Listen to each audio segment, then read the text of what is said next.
नरेंद्र जीवतोडे यांच्या शेतामध्ये सोयाबीन पिकावर रोटावेटर चालवून पीक नष्ट केले। भद्रावती तालुक्यामधील नंदोरी या गावामध्ये उद्योजक शेतकरी नरेंद्र जीवतोडे यांनी आपल्या शेतामधील 11 एकर जागेवरती लावलेले सोयाबीन पिकावर रोटावेटर चालवून पीक उद्ध्वस्त केले। नरेंद्र जीवतोडे हे उद्योजक तथा अद्यावत शेतकरी म्हणून त्यांची ख्याती आहे। यावर्षी त्यांनी 11 एकर जागेवरती सोयाबीन पिकाची लागवड शेतीमध्ये केली होती। मात्र मुसळधार पाऊस, अनेक रोगांनी ग्रस्त सोयाबीन पीक खराब झाल्याने ट्रॅक्टरने रोटावेटर करून उद्ध्वस्त केले। यावेळी कृषी अधिकारी व त्यांचे सहकारी यांच्या समक्ष सोयाबीन पिकावर रोटावेटर चालवून शासनाचा निषेध नोंदविला। चंद्रपूर जिल्ह्यातील सोयाबीन पीक 80% नष्ट झाले असून अजूनपर्यंत सोयाबीन पीक कशामुळे खराब झाले याचा मुख्य शोध लागलेला नाही। मूळकूज आणि खोडकूज, हॅलो मोजाक, अतिवृष्टी, बुरशी अशी अनेक कारणे पुढे येत असून शेतकरी जीवतोडे यांनी महाराष्ट्रातील सोयाबीन बियाणे खराब असल्याचे मत व्यक्त केल्याने कृषी अधिकाऱ्यांचे लक्ष केंद्रित केले। कृषी विभागामार्फत शेतकऱ्यांना दिले जाणारे पीकेव्ही आंबा बियाण्याचे डेमो प्लांट चांगल्या स्थितीत आहे। मात्र शेतकऱ्यांनी कृषी केंद्रातून विकत घेतलेले वेगवेगळ्या कंपनीचे सोयाबीन बियाणे खराब कसे झालेत यावर शंका उत्पन्न केली जात आहे।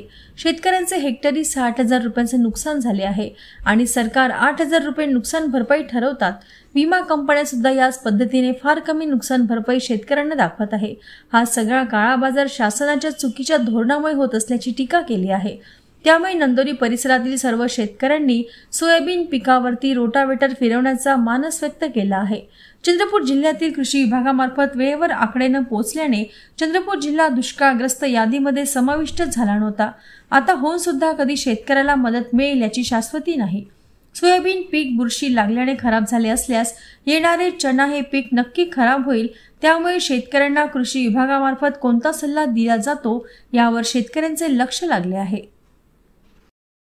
नरेंद्र भाऊ, आपल्या शेतामध्ये तुम्ही रोटावेटर चालवते असं कळलं आहे। का बरं रोटावेटर आपण शेतावरती फिरवत आहे आणि आपली काय समस्या? माझ्या 30 वर्षाच्या शेतीच्या आयुष्यामध्ये पहिल्यांदा मी शेतीवरच्या सोयाबीनवरती रोटावेटर फिरवत आहो आणि काल मी 3 एकर सोयाबीनवरती रोटावेटर फिरवला। आता हे 6-7 एकराचा हा प्लॉट आहे जिथे आपण उभा आहोत। ह्या ठिकाणी आज मी सर्व कृषी अधिकाऱ्यांना, सर्व LDO कृषी, तालुका कृषी, सहाय्यक कृषी, सर्व तलाठी आणि ग्रामसेवक सर्वांना ह्या ठिकाणी बोलवलं आणि हे कशामुळे असं झालं हे सर्व प्रश्न तुमच्या समक्ष सर्व अधिकाऱ्यांना मी विचारले। त्यांचं म्हणणं असं पडलं की हे पानं हिरवी आहे ते मी आता त्यांचं म्हणणं पडलं की हे मोडकूज आणि खोडकूजमुळे झालं। मुळही चांगला आहे ना खोडही चांगला आहे तो, हा पहिला विषय। दुसरा विषय म्हणला की ते माती परीक्षण करावं लागेल। हे शेत माझं ऑर्गॅनिक आहे तर मी एक दाना रासायनिक खताचा टाकत नाही इथं मागच्या 10 वर्षापासून। तुम्ही पाहिलेली हळद आहे ती, त्या एक दाना हळदीला त्या रासायनिक खताचा नाही आहे। आज छातीवर हळद आलेली आहे ती, म्हणजे चांगल्या क्वालिटीची जमीन आहे ती, हे सिद्ध करावं लागेल तुम्हाला। तिसरा विषय की शेंगा लागलेल्या आहेत त्या एकही दाना भरलेला नाही आता। मी माझ्या आयुष्यामध्ये शेतीच्या याच्यापेक्षा जास्त पावसाळे पाहिलेले आहे ते, परंतु अशा पद्धतीचं सोयाबीन कधीच झालेलं नाही आहे इथं। म्हणजेच याचाच अर्थ की मॅडमनी आता सांगितलं की पीकेव्ही आंबा नावाच्या व्हेरायटीला चांगले दाणे भरलेले आहेत ते, म्हणजे याचा अर्थ ह्या सगळ्या बोगस व्हेरायटी आहेत हे सिद्ध झालेलं आहे। म्हणजे ह्या बोगस असलेल्या व्हेरायट्या शेतकऱ्यांना द्यायच्या आणि पूर्णच्या पूर्ण 100% नुकसान करायचं, असा हा काळा बाजार चालू आहे। आणि दुसरा विषय, विम्याचे पैसे भेटत असताना एकरी उतारा 6 ते 7 क्विंटल कृषी विभागाने जाहीर केलेला आहे। 4200 रुपये भाव आहे। 6 क्विंटल जर पकडलं तर 6 × 24 25 26 हजाराचं सोयाबीनचं नुकसान होते, 100% नुकसान झालेलं आहे आणि 8,000 रुपये विमा मिळते। हे कुठला लॉजिक आहे? दुसरा विषय, हेक्टरी 8,000 रुपयाची मदत आता जाहीर झालेली आहे ती आणि 24,000 रुपये एकरी, म्हणजे 60,000चं नुकसान आणि 8,000 रुपये हेक्टरी घ्यायचे, हे कुठलं लॉजिक आहे? याचाच अर्थ की हे बोगस बियाण्यांच्यामुळे झालेलं आहे, हे यंत्रणेमुळे झालेलं आहे, ते हे सिद्ध झालेलं आहे।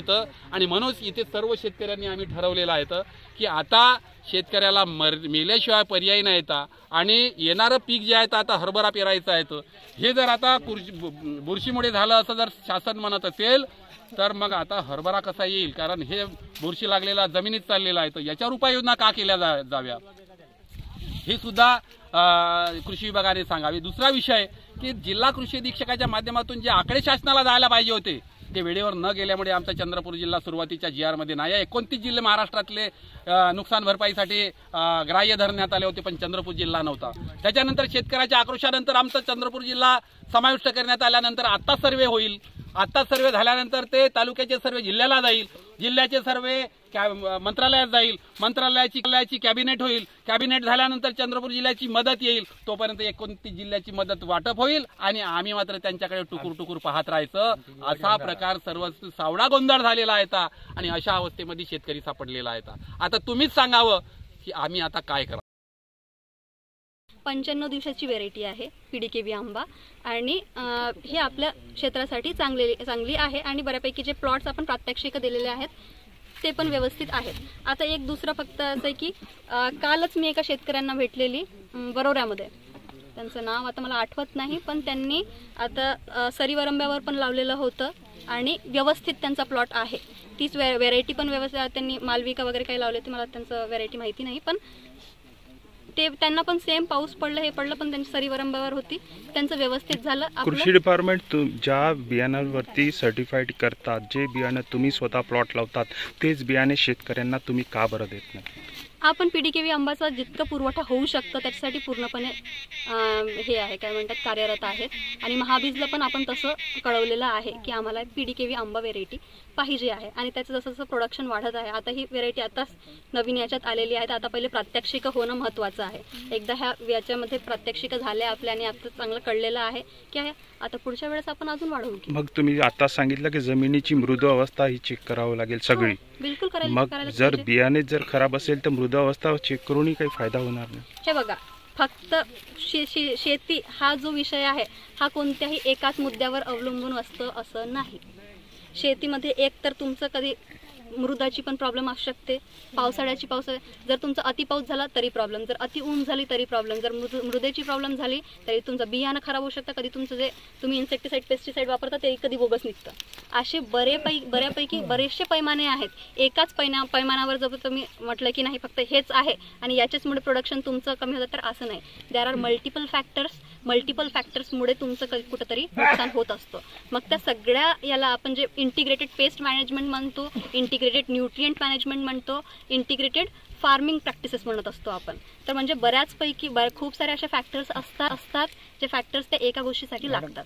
चेक करताना जेव्हा एक महाराष्ट्रातल्या कंपन्या ह्या चेक करण्यासाठी तुमच्याजवळ बियाणे आणतात तेव्हा ते प्लॉट्स मात्र बरोबर असतात आणि महाराष्ट्रात जेव्हा तेच बियाणे शेतकरी लावतात तेव्हा खराब होतात. मला असं वाटतं की हे याच्यात काही तुम्ही महाबीजला विचारलं तर बरं होईल.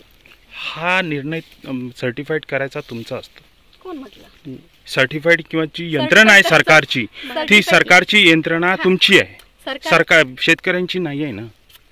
पण हा जो प्रश्न मला विचारता आहे त्याचं उत्तर तेव्हा तेवढं शकणार नाही. एक मी तुम्हाला